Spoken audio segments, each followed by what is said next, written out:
naffe tuli wano ku kijja ky'abagenzi bano Nakayiza Fiona Irene Senior Woman Nakitto ne bakadde baffe bafiira wala Patrick Kawoya mutuuze w'ebuwa Bwampanga Semuto sub county Nakaseke district.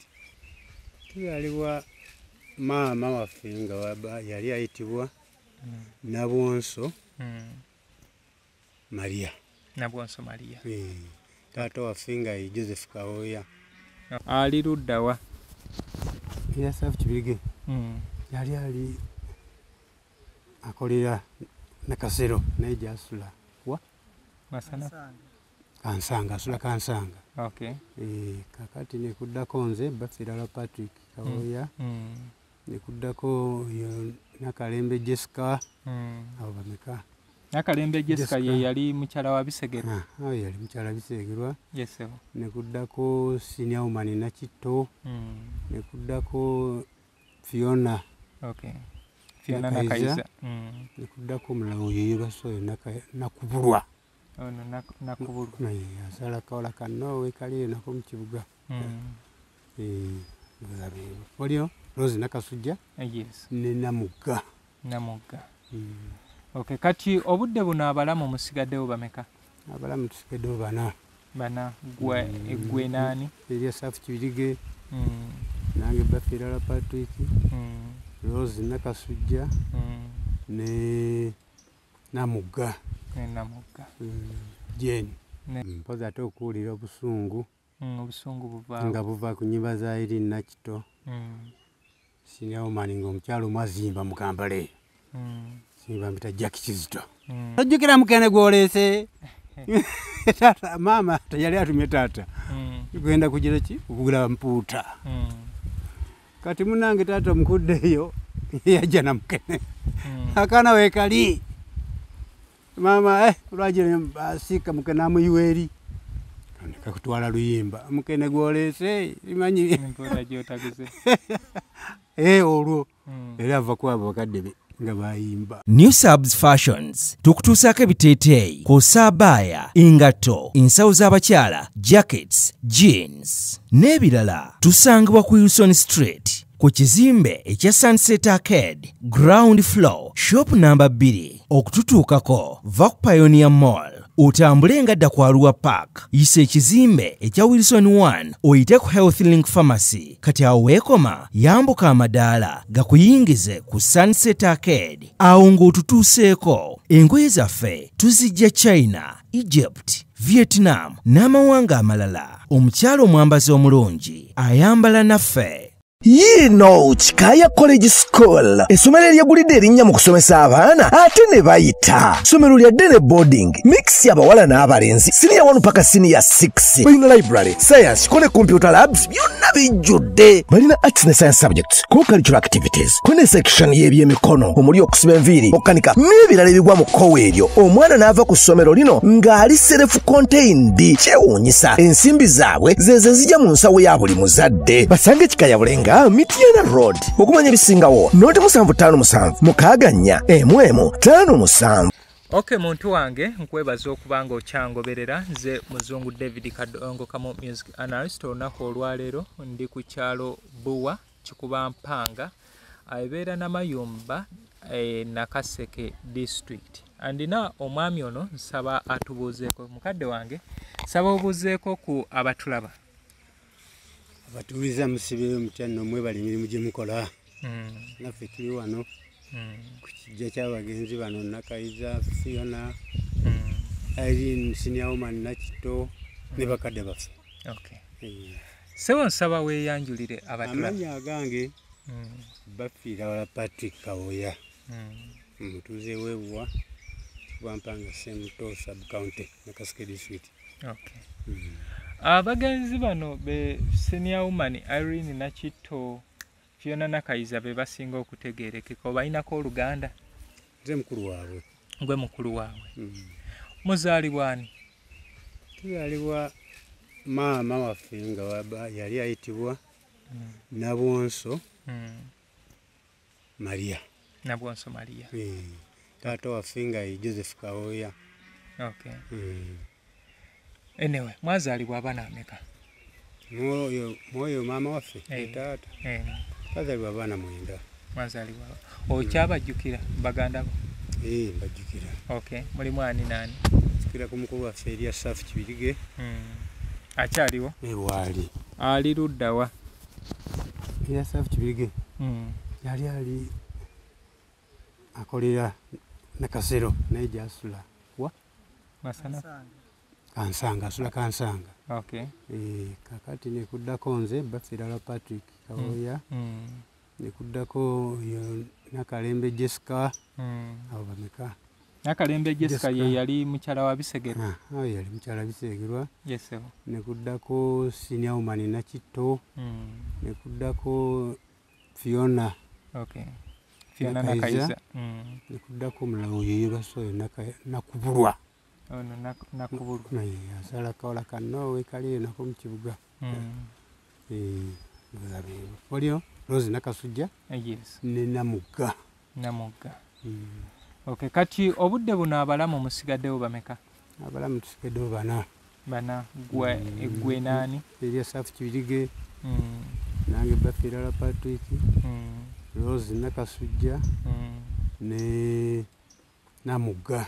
Ne Namugga. Jane. Ne Namugga Jane. Anyway, mwebale kubeera nga mukuuma ekijja nga kirabika kubanga ntambuddeko waliwo otuuka nga wakaabya amaziga. Ntuuse wana obadde tokyanzijjukira naye neebaza kyekyo kye ngamba abantu nti wootuukanga awantu wonna awali omwana weeyise bulungi kubanga kati emyaka giri 8 bukyasemba kubeera wano badde siddanga naye omwana oyo ye abadde akyanzijjukira. Twatuuka ano ne tukolagana amalaalo. So mu bufunze tugenda kuyitaayitako mu bulamu bwa mikwano gyaffe buli. Ekitone ky'okuyimba tukiraba nti kinene wano. Ekitone ekyo kyavaawa? Ekyo kyatandikira mu ngoma eŋŋanda. Ngoma eŋŋanda ezo taata waffe oli Kawoya Joseph. Yes. Yali nga amanyi kuba eŋŋoma eŋŋanda n'okuzina nga azina. Kino kyava ku taata. Okay. Nekijjawo ekyo nekikwata Elia Safu Kibirige mukulu waffe naye nadda mu ngoma eŋŋanda. Okay. Ng'ali e Katwe.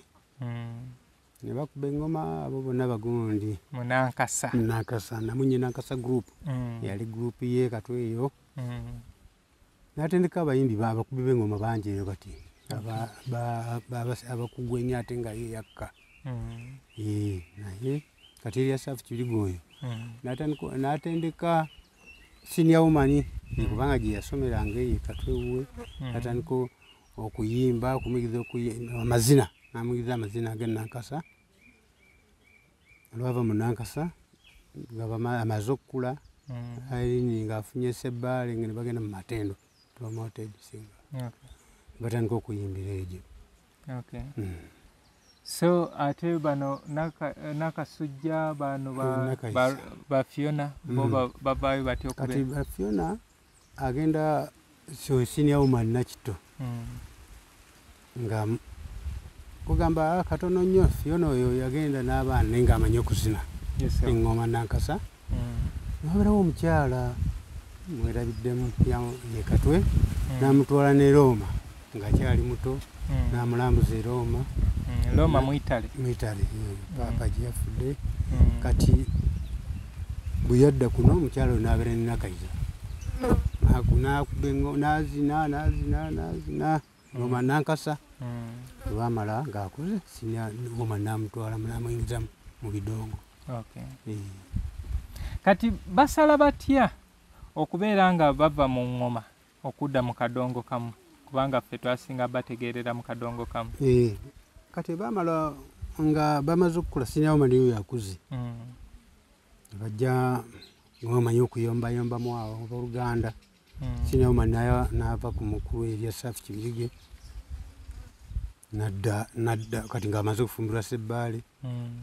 Neeyawula n'ebyengoma n'abivaamu nadda mu ndongo kadongo kamu. Anyway, mwebale kati obudde buno tulinawo era ku baana mu luggya abatambuza ekitone kya bakadde baabwe? Tunayo omwali mu ngoma. Okay, yani oyo era wani? Mwana wa Eliasaf Kibirige. Oyo mukugu kati munankasa. Agenda ne mu Amerika n'abatendeka okukuba engoma. Serwanga pamita Serwanga. Ate eno mu gundi mu kadongo kamu tukyali nayo. Temukyali nayo. Kati ekitone kino ekya gundi nga tetunagenda ku kitone. Senior woman Irene Nakitto yagenda n'ayimba oluyimba obwomu. Buzaalo mu kika. Mama obwomu. Yayimbeewo. Engeri gyali kompoza ng'ayiiya. Yayiiya oluyimba olwo mu magezi ge yali alina. Naye lwakwata nnyo mbabira abantu. Kuba abantu gye bali abazaalibwa obwomu. Era ogenda okuwulira nti omwana yayimba oluyimba olwo okuzaala omu. Kibi. Lulina engeri gye lwabakwatako obubanyiga mwenga abafamire kubanga ye ng'omuntu yali alaga nti aboolebwa. Kale era nga ye bwe yali omuyiiya yali taboolebwa kubanga twali twazaalibwa bangi.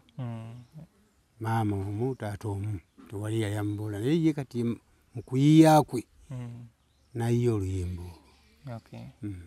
N'ayiiya oluyimba olwo.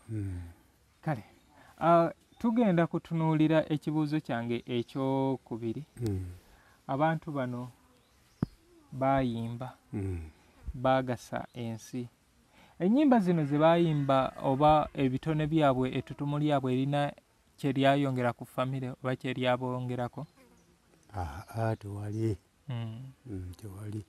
Ebbaala oyo yali tayagala nnyo kujja eno waffe. Engeri gye yamwesangireyo mu kibuga ne baagala ne bakola obufumbo nga tayagala kujja nnyo eno. Kati abo twali bali tusobola okufuniramu. Naye tewali kittutumu lye twafunamu. Temulina kye mwenyumirizaamu mu baganda bammwe bano okubeera nti baayingira ekisa ky'okuyimba? Tetulina. Temulina? Mpozi ate okuwulira obusungu. Obusungu buvaawo nga buva ku nnyimba za Irene Nakitto. Senior woman ng'omukyalo omu azimba mu Kampala.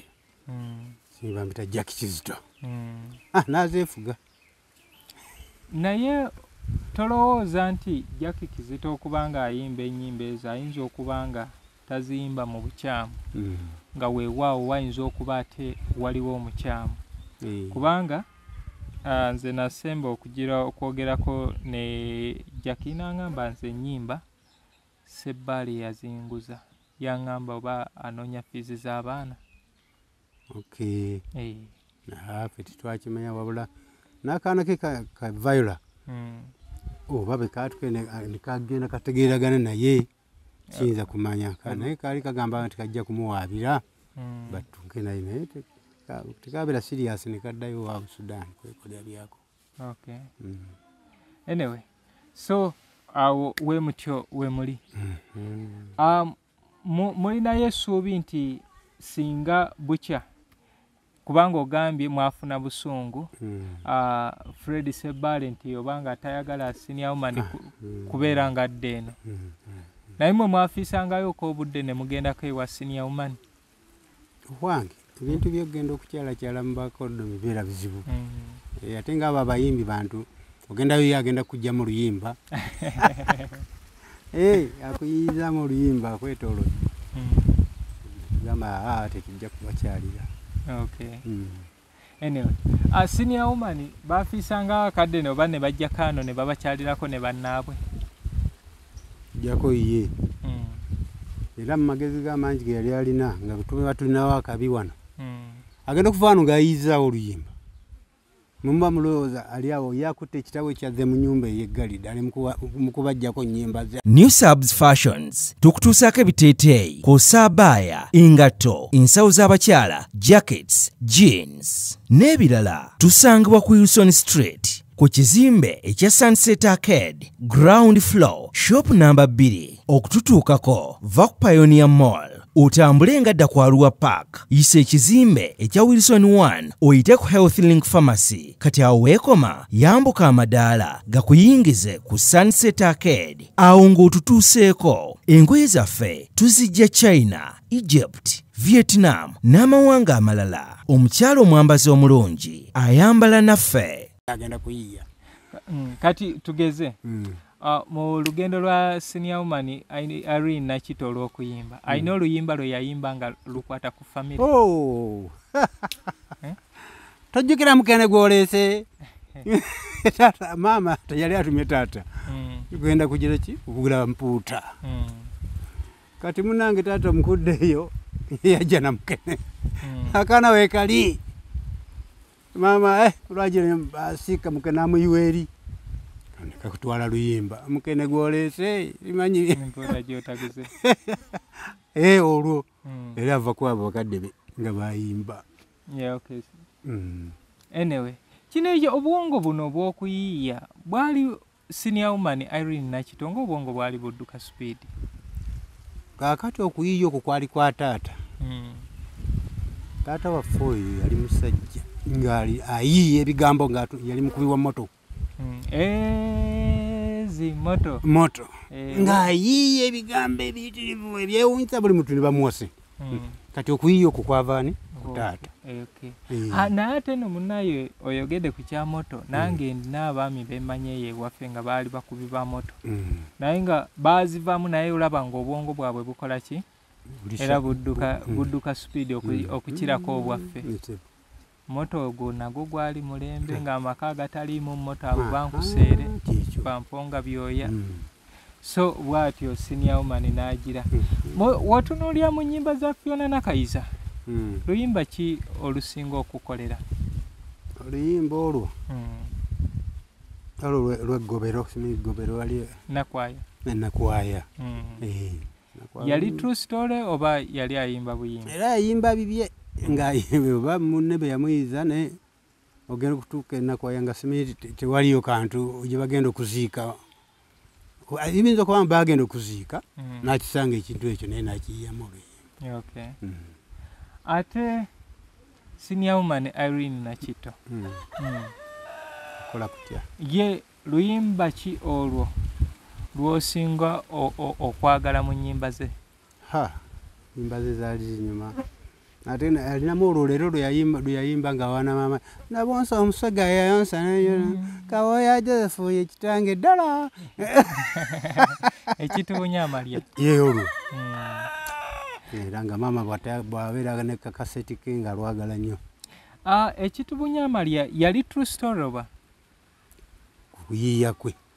Kubanga ndina bye nawulirako ne ngamba ndibuuza nti era oba mwalimu obufumbo nga buyuuga. Kaakati yaliwo nti aluweereza owewe.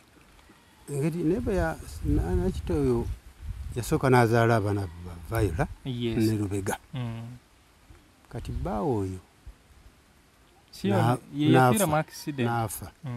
Kati bwe yafa kati bwadda mu kibuga n'afuna ebbali teyafumbira basajja bangi.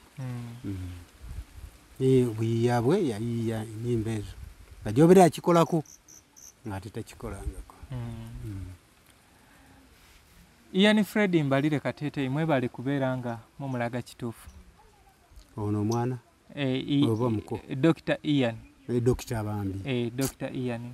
Kyana ekyo Mukama akiwe emirembe. Kali omukoddomi wange anjiikiriza nnyo. Era afaayo nnyo ku maama we Rose Nakasujja. Era afaako nnyo. Anjiikiriza nnyo nnyo naye mukwano gwange yajja n'ankyalirako.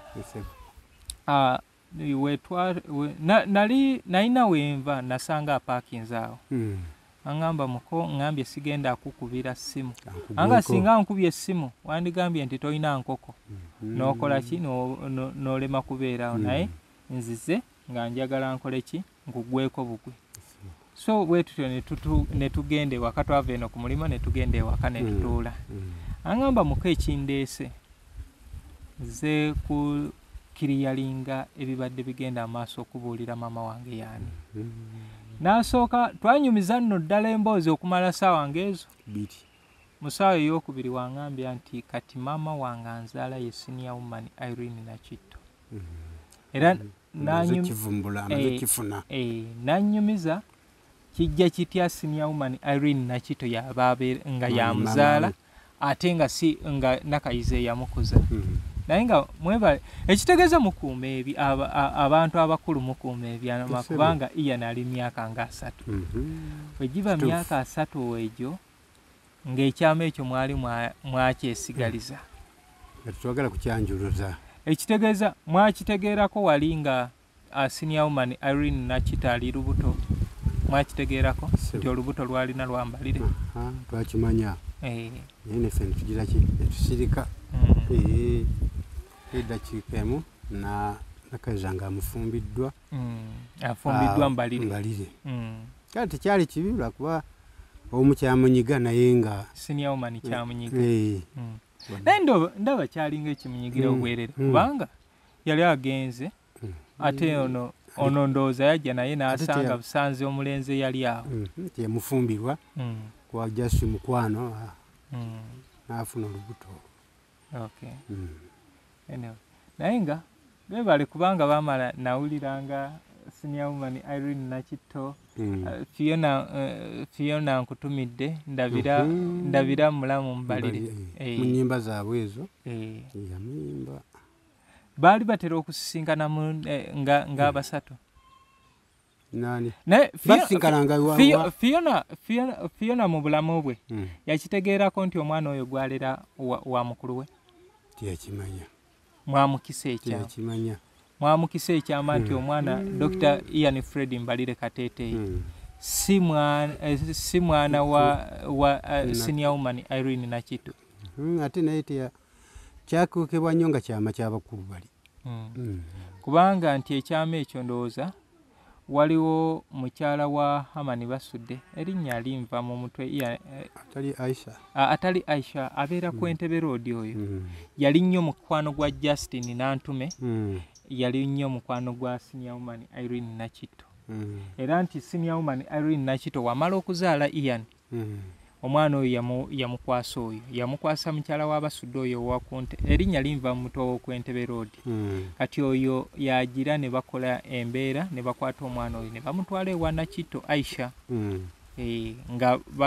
basuulidde Mbalire omwana nga muto so Aisha Nakito kwe kugamba Fiona Nakayiza oba Josephina Nakayiza ti lera omwana wa bbaawo kumba alera mwana wa muganda we mu bbaawe oli yakozesa obusungu mwatuula ekyo mwe mwategeera nti senior woman Irene Nakito asuulidde mutowo omwana ekintu ekyo kyabayisa mutya mwamutuuzaako ng'omuntu ne mubanga mwogera naye oba tetwamutuuza engeri gye twamanya nti taata we tali bubi ngajja kusobola okulabirira omwana we twamanya nti kasa oli taata we ali bulungi sente alina ajja kulabirira omwana naye nga kyo mwakimanya bulungi nti omwana amusuulidde Nakayiza twakimanya ekyo so mukadde wange nsaba osiibule ku bantu tulina okubanga ŋŋendako eyo mu bitundu by'ekikandu eyo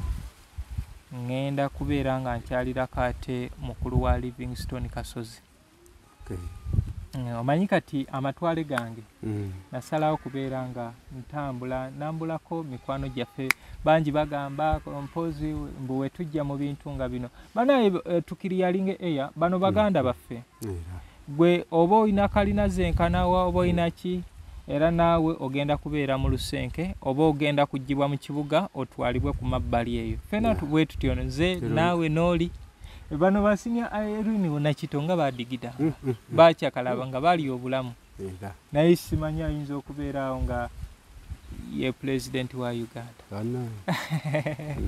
anyway kale basewa batuuliriza ne banyawo mwenna mwebale nnyo mwebale ddala okutegera amatu bwetyo tubadde mu mboozi yaffe n'omukulu omuzungu okwejjukanya ku byaliwo ku byafaayo by'abagenzi bano Irene Nakito senior woman ne Fiona Nakayiza wamu ne bakadde baffe Nabonso Maria ne Joseph Kawoya mwebale tuuliza mwebale nnyo mwebale kati kankubuuzeeko mu bitundu bya wano ebiriraanye Nakaseke bayimbi ki abalala bomanyi nga baali bava mu kitundu kino betusobola okubeera nga tukyalirako naye nga simanyi waabwe kati wundi ono omuwala sala birungi ali okumpi mpyawo kuba oyengerako mu maaso naye nga yali muno waliwo ono balijidde naye bwe yali wamu naye nga ewaabwe simanyiyo.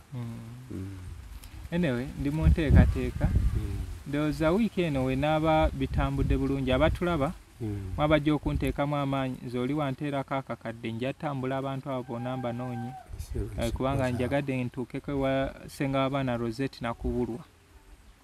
Omukyalo oyo yayimba wadde abasinga nti tumanyi zino nnyimba za kwepiisuula naye nga y'omu ku bakyala abakyasinze okubeera nga bayimbira ddala Kadongo Kamu n'okuba ab'amakulu mu kisaayi kino ekya Kadongo Kamu.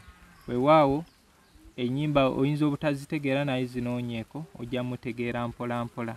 So neetaaga ogendako ebujuubya ewa Kintu Fred yakuyimbira akasolo k'eggwanga wali omumanyi wamuwulirako? So wentyo wengenda okuba nga ntambula. Kale bantu bange mwebale nnyo mwebalire ddala. Nze Muzungu David Kadongo Kamu music analyst. Yino Kikaya College School essomero eryegulidde erinnya mu kusomesa abaana ate ne bayita. Ssomero lya Dene Boarding mix y'abawala n'abalenzi senior 1 paka senior 6. Balina library, science ko ne computer labs byonna bijjudde. Balina arts ne science subjects, co-curricular activities, ko ne section y'ebyemikono omuli okusiba enviiri, okukanika n'ebirala ebigwa mu kkowe eryo. Omwana n'ava ku ssomero lino ng'ali self contained. Kyewuunyisa ensimbi zaabwe ze zijja mu nsawo ya buli muzadde. Basange Kikaya Bulenga Mityana Road. Okumanya ebisingawo noti 757 6 4 5 7.